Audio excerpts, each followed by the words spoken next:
এক রাতে ইরানকে গুঁড়িয়ে দেওয়ার হুমকি দিয়েছেন মার্কিন প্রেসিডেন্ট ডোনাল্ড ট্রাম্প। তবে ইরান সেই হুমকির কড়া জবাব দিয়েছে, বলেছে ট্রাম্পের আক্রমণাত্মক ভাষা ও অযৌক্তিক হুমকি তাদের অভিযান ব্যাহত করতে পারবে না।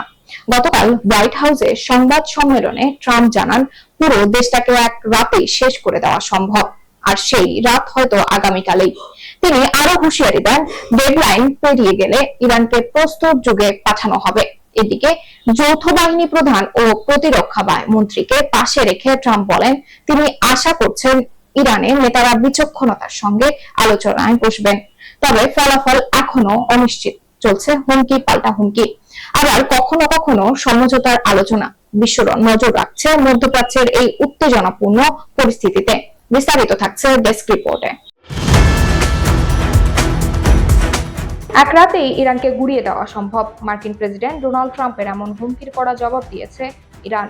দেশটির সেনাবাহিনী বলছে, ট্রাম্পের আক্রমণাত্মক ভাষা ও অযৌক্তিক হুমকিতে যুক্তরাষ্ট্র ও ইসরায়েলি বাহিনীর বিরুদ্ধে অভিযান ব্যাহত হবে না।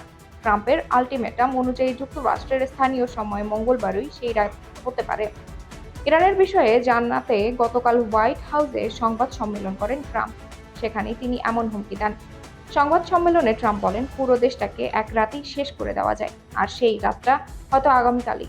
ডেডলাইন পেরিয়ে গেলে ইরানকে প্রস্তুত যুগে পাঠিয়ে দেওয়া হবে বলে আবারও হুঁশিয়ারি দেন তিনি বলেন, তাদের কোনো সেতু থাকবে না, তাদের কোনো বিদ্যুৎ কেন্দ্র থাকবে না। যৌথ বাহিনী প্রধান জেনারেল ড্যান কেইন এবং প্রতিরক্ষা মন্ত্রী পিট হেগসেথকে পাশে নিয়ে এই সংবাদ সম্মেলন করেন ট্রাম্প। জানান, তিনি বিশ্বাস করেন ইরানের বিচক্ষণ নেতারা সৎ বিশ্বাসে আলোচনা করছেন, তবে ফলাফল এখনো অনিশ্চিত।